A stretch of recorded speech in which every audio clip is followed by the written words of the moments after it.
Member for Esquimalt Roads. Thank you very much, Honourable Speaker, and I'm happy to take my place in this discussion and debate on Budget 2015. I want to actually just preface my comments because I heard the member opposite chastising members of this side of the House earlier, and I believe that it is everyone's privilege who comes to this place to stand up and speak on behalf of their constituents, and that this is a debate environment, and that even if I don't agree with members of the other side, I also defend their right to stand up and speak on behalf of their constituents. And I don't think it serves us well to forget that this is a debate and needs to be courteous and needs to be civilized. And so, Honourable Speaker, I intend to keep my remarks in that same vein. I am happy to talk to the Budget 2015, and I do want to also reference the fact that we're speaking to the amendment that was put forward by members on this side of the House, and I'd like to read that amendment because I think it does set a tone for some of the things I'd like to talk about today. So the amendment that we put forward to the budget is that the government report in the third quarter of the fiscal year on progress towards their commitment to have one LNG plant and processing facility up and running by 2015, to open 8 new mines by 2015, and their commitment to ensure every British Columbian has access to a general practitioner by 2015, and that the government maintain the personal income tax regime for the individuals earning over $150,000 a year. That amendment was put forward, and I'm supporting that amendment, and I'd like to speak to that as well. So, Honourable Speaker, my constituency is very close by. I have the great privilege of having a constituency that's only minutes away from the legislative precinct. I have 4 very distinct communities, 4 distinct municipalities in that, but my community is, like most communities in British Columbia, is made up of very hard-working families, ordinary people who work very hard to provide for their families, and it doesn't matter which end of the community they're from. Honourable Speaker, they all have the same ethic, they all have the same desires for their family, and it's been my privilege to have been elected to this House 3 times now, and to have spent 9 years as a municipal councillor in Esquimalt. So, as I'm sitting here 20 years in on representing my community, I do know the community very well, Honourable Speaker, and I want to speak on the context of being their representative here about what the budget means to them, because this is a budget that has disappointed people from one end of my community to the other. And when I'm out traveling in the community and I'm out doing events in the community, I've heard about it. Even in the short time since the budget was tabled, I've had the opportunity to be out in my community.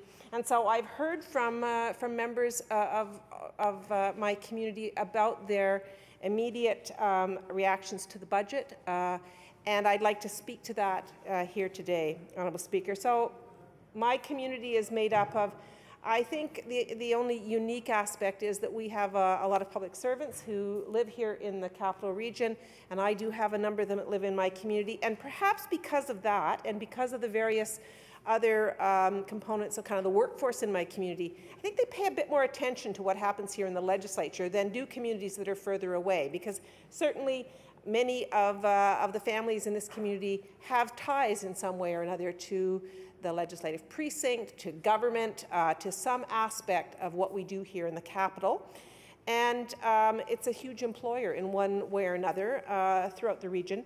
And so I think that people in my community do feel a strong connection to this place, and therefore seem keenly aware of what takes place in here and decisions that government makes on their behalf, and certainly around currently the decisions the government has undertaken in this budget, and certainly in the time that they have been in power here. So I have lots of public servants in my community. I have a very robust shipyard, Honourable Speaker, and lots of workers there that live not just immediately in my communities, but live all over the region and, of course, in the lower part of the island here. I have 2 First Nations communities, both the Songhees and Esquimalt Nation, who are excellent neighbours. They are leaders in the southern part of the island here. Chief Ron Sam has undertaken a beautiful wellness center, has become very engaged in looking at ways that he can participate in local government more robustly, and Chief Andy Thomas as well has undertaken some new initiatives for his community, and I think there's some exciting things happening for those communities. And so it's really important that they be a very intrinsic part of local government here and of the decisions that the community makes. Of course, I have the naval base as well in the heart of my community, and that, again, thousands and thousands and thousands of employees that work there in one form or another, those that are, of course, in the armed services, but all the people that work around the naval base. And those jobs spread up and down the southern part of the island as well. You only have to stand in the center of my community in morning and evening Colwood rush hour traffic or coming up and down the Island Highway to know exactly how many people are coming and going into my community who are working. The community of Colwood, which is the farthest reaches, of course, has been the community that has been earmarked for the greatest amount of regional growth here.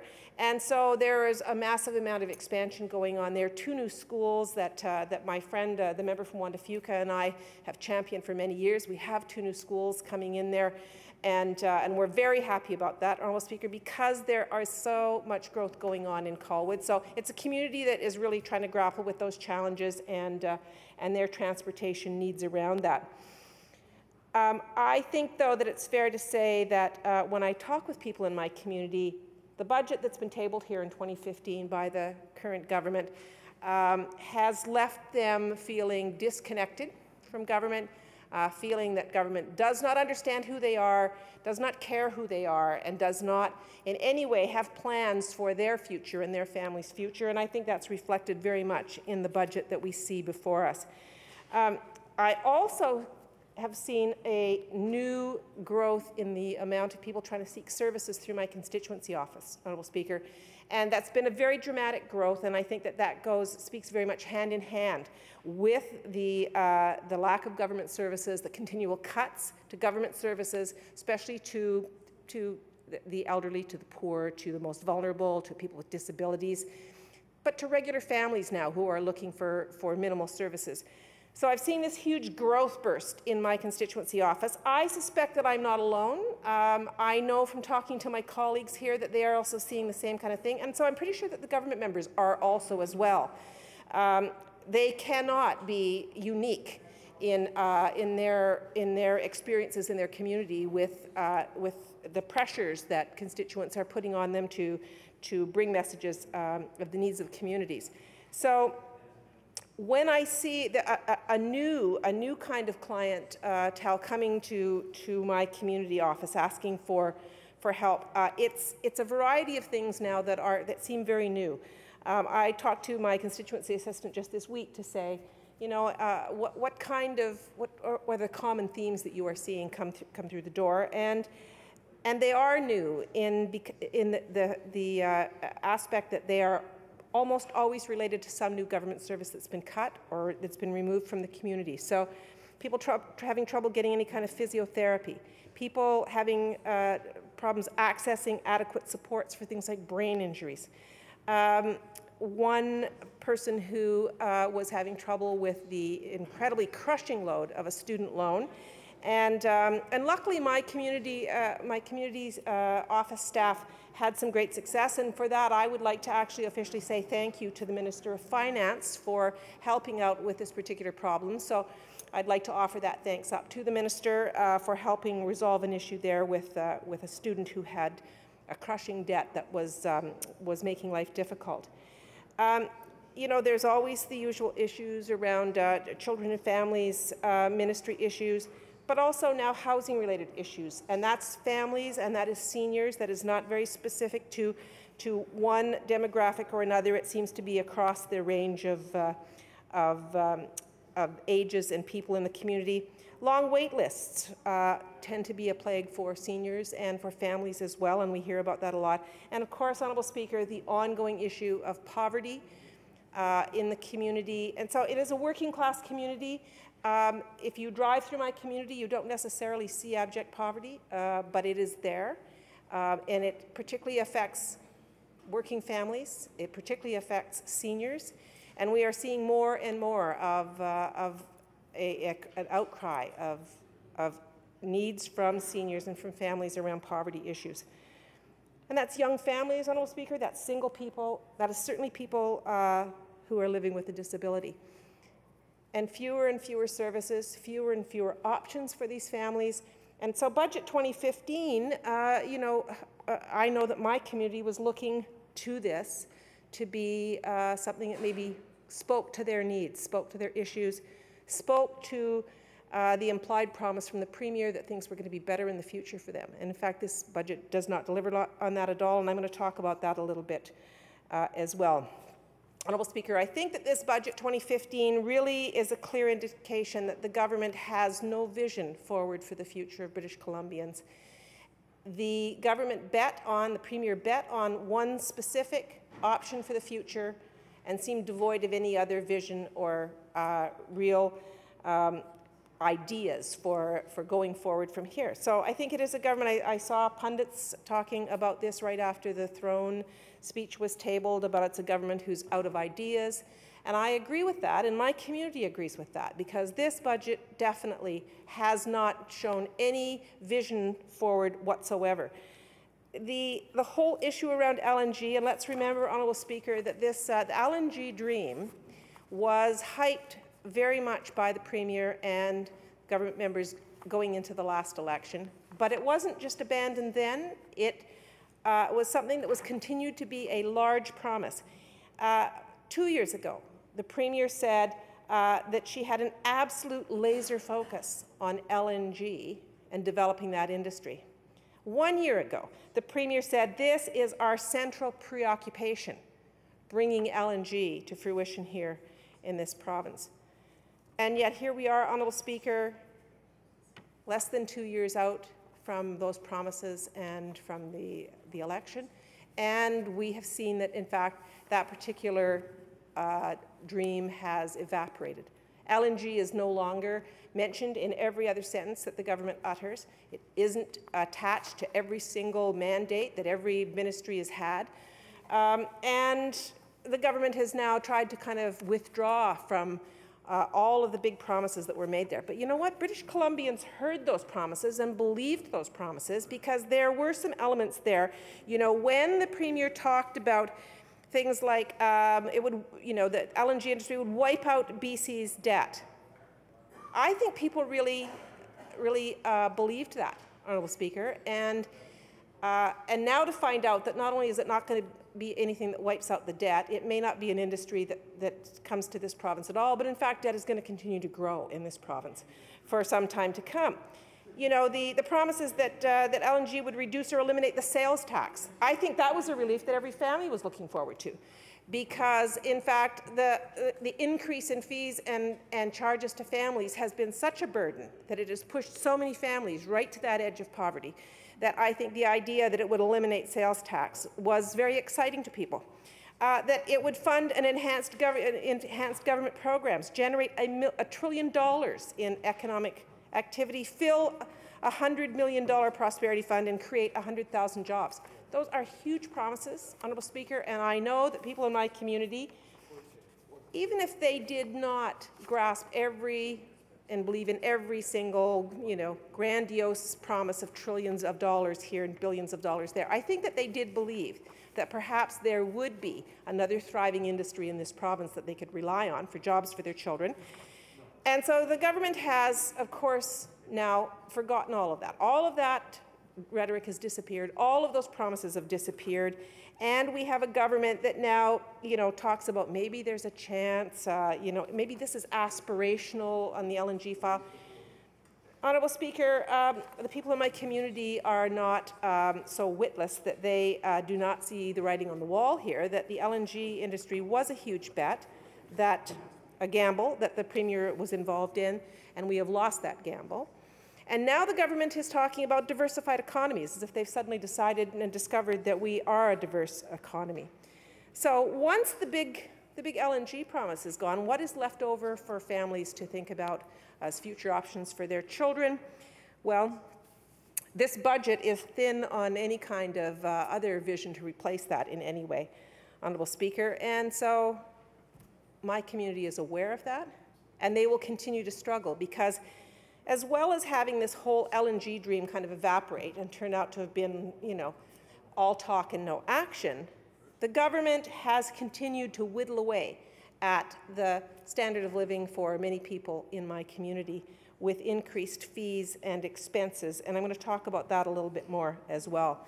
I do want to talk about the fact that I have 3 opposition files that are really important because I think it speaks very much to the broad spectrum of people who are affected by this budget and by the fact that the government has delivered nothing in the way of a vision, but lots in the way of more expensive lifestyle for families. So I have in my portfolio, I have seniors, I have women, and I have childcare, and they are all very closely related. And in fact, Honourable Speaker, they speak very much to the heart of middle-class families nowadays and the generation squeeze who are raising their families, worried about health care for their parents, perhaps having come through a time when they needed affordable, accessible childcare in their communities and couldn't find it, and therefore couldn't get back into the workforce in the way that they wanted. So once the children are grown, they're trying now to kind of rebuild their financial security. And Honourable Speaker, this budget in so many ways affects and hurts all 3 of those particular sectors that I deal with and the groups that I talk with every day. And I want to talk a little bit more about each of those in my comments here today, Honourable Speaker. So I want to talk about seniors because, in reality, and I know government likes to pay lip service to this, seniors did build this community. The seniors that we now have in our communities are the ones who worked out there in the forest industry or the fishing industry, those who worked in government before we were here, those seniors who are veterans now, who maybe fought on our behalf or certainly served in the armed forces on our behalf.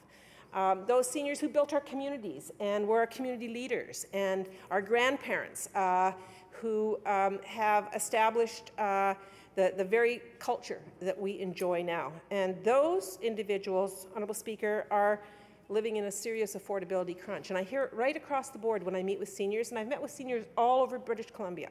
And I hear the singular message from seniors that the government has always assumed that somehow seniors are very wealthy, but they are not, Honourable Speaker. And as the government has continued to whittle away at their fixed incomes and their security, seniors have now grown very fearful. Seniors who thought that they would have a reasonably secure future with their pension or a reasonably secure future with a health care system that would be there for them are now very fearful. They are concerned about whether or not the health care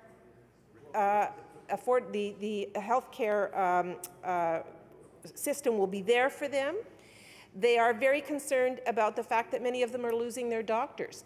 This whole idea of a GP for me that the government touted as happening in 2015, which does not appear to be anywhere close to being a reality on the ground, particularly affects seniors, Honourable Speaker. And we do know that, as you age and as your health becomes more fragile, early intervention, having those supports and that healthcare system there for you will certainly allow you to live a more robust life for a longer period of time before you have to go into any kind of care. Well, for those people who are no longer have a doctor, their doctor's retired earlier than they did or has retired around the same time as they did, where do you get that early intervention? If you are a senior who may be just beginning to experience the early symptoms of dementia, does that get picked up in a walk-in clinic when you go in for a checkup or because you've had a fall? No, not at all. Some strange doctor in a walk-in clinic is not going to know you, is not going to be able to give you the kind of early intervention that all of us want to have. When you're in a walk-in clinic environment, often you were waiting extraordinarily long time to see a doctor. You are in and out of there very quickly. Many clinics now have capped the number of patients that can be seen. Is that the kind of environment where you want to grow old and feel that the healthcare system would be there to support you if they catch a diagnosis in time, if it's not caught well along before there can be prevention? So it is a great fear and a great concern. not just for seniors, but certainly for families. Honourable Speaker, I'm in the same boat as every other British Columbian who has lost their doctor. My doctor retired a couple of years ago. I, just like many British Columbians, do not have a general practitioner who knows me, has my files.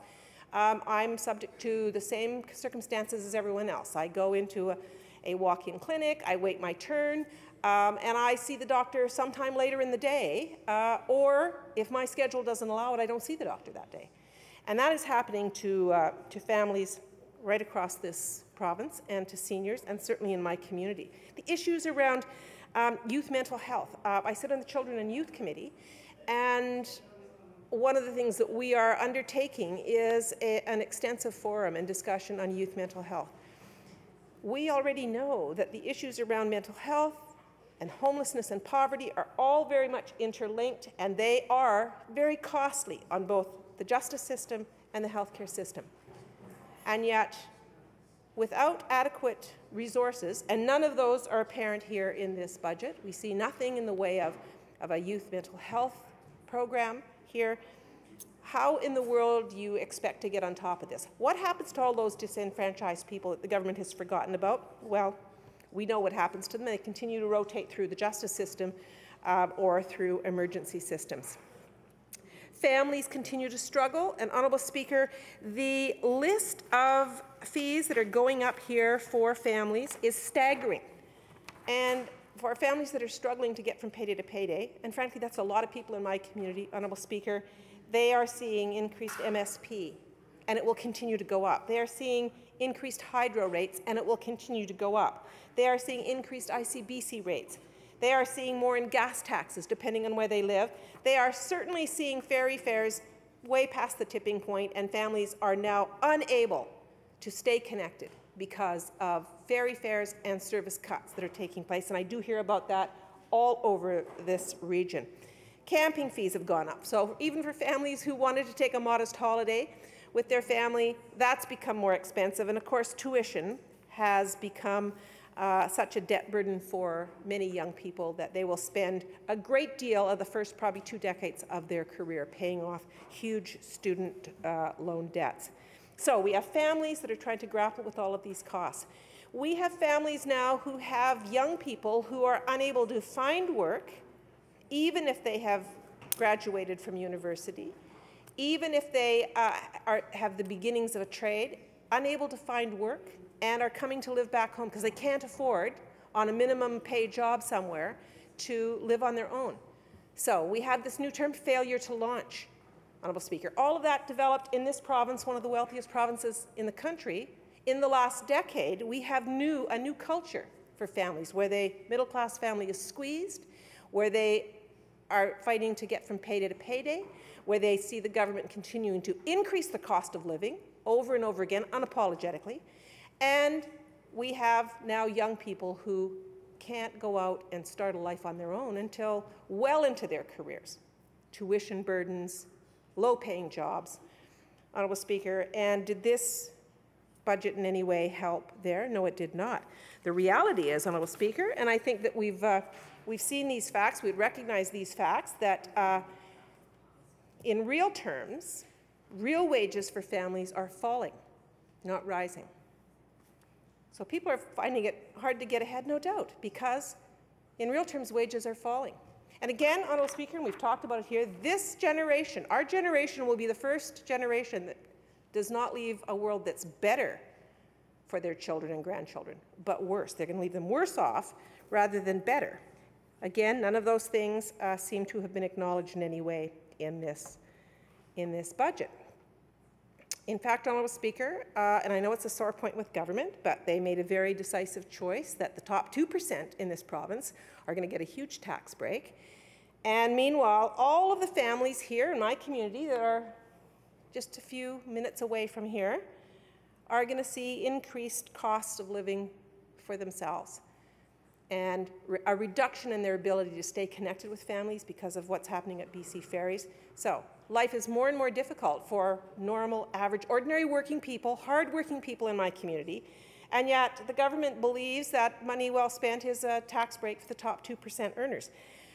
It's no surprise whatsoever, Honourable Speaker, that ordinary families, working families, feel very disenfranchised by this government. They feel very disappointed and cheated by this government. The LNG promise, way over the top, and of course, not going to deliver for them.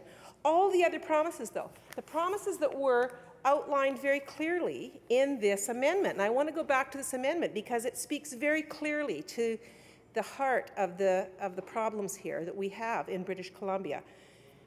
This is very clearly outlined in this amendment that in this fiscal year, in the third quarter, that the government commit to reporting out on what are the circumstances around the LNG plant. One, never mind the 15 that were originally promised, or the 6, or the however many it was, because it grew and then it shrunk. And but one LNG plant in 2015. Are we going to see that? Of course we're not, Honourable Speaker, but we think it's appropriate for the government to report out on that. The promise of 8 new mines, and certainly 8 new mines are not going to open in Esquimalt Royal Roads, but those jobs and that promise is certainly there for all British Columbians. And, Honourable Speaker, I firmly believe that when there are more jobs in the marketplace, you know, we float all boats evenly. That the government report on their commitment to ensure that British Columbians have access to a GP, the GP for Me program. I've talked about this in just a couple of terms. I mean, I think it's very serious. The idea of early intervention for healthcare for seniors, it is very serious if you do not have a family doc who can do that. And that early intervention for seniors on a whole range of health challenges, but most specifically dementia, because that is a huge concern. Right across this country, I think community leaders, governments, healthcare providers are all grappling with the issue of how do we deal with this growing wave of dementia patients in the future, and how do we ensure that the healthcare system is there for them? Well, part of it is making sure that they have a doctor who can diagnose early and give them better quality of life for longer. That's my hope, Honourable Speaker. Just as an ordinary British Columbian, as a working person in this province, that is my hope for me and for my neighbours and my friends, and I'm pretty sure my children would say that that's their hope as well. And of course, that the government, as we've urged them, reconsider this idea of rewarding the top 2% at the expense of others. And, Honourable Speaker, one thing I'd like to talk about is some of the other future inspirational visions that the government could have engaged in and that they have not. There's a bit of lip service to some of these things, but you know, the proof is always in your actions more than your words, because talk is cheap and easy, and we know that this is a government that's talked a big talk but has not delivered on so many aspects of the promises. I want to talk a little bit about a green future. You know, it's more than a trend in countries other than Canada that a green future is the only sustainable choice for our populations and for the citizens on this planet. I've traveled a little bit to other countries where I can see very dramatic growth in green technologies, and I can see how far behind we are here in Canada, how slow we are to get involved in real change. I just recently took a trip to Greece where I saw mile after mile after mile of solar panels. I saw solar panels fitted on many, many houses. I've seen the same thing in Hawaii. I've seen the same thing in other countries I've traveled to. We are so slow on the uptake here, Honourable Speaker. I read recently that Germany is in a position of being self-sustainable in energy, in renewable green energy, and what are we doing about that? We're doing nothing about that. There is no program here to help families and to help businesses embrace that aggressively, and that's sad, Honourable Speaker, because others are doing much better than we are. We aspire to have the best educated children so that they can take their place in the economies of the future, create the economies of the future, and yet, Honourable Speaker, we do not invest in that in any real way. We have decimated the education system in this province. The battle is ongoing at this moment around class size and composition and making sure that there are adequate resources, not the best, the greatest, but adequate resources for our young children. How can you have the best educated children in the world if you're not going to actually put real resources in place? So again, the government pays lip service to this. Invest in a real diversified economy. We are so behind the ball here on on investment in new technologies. We like to talk about new technologies, but again, our manufacturing and production in this province has dropped off. We're way behind other provinces in new technology investment and R&D. So, Honourable Speaker, at the end of the day, I've only tried to highlight a couple of things about this budget that are a failure. But at the end of the day, I know from talking to my community, families need a government that will stand up with them, not against them. And currently we have, in British Columbia, the definite impression from families across the region here that the government is not standing with them but against them, and that is not right, Honourable Speaker. Thank you. And this budget proves it to them over and over again. Thank you. Thank you.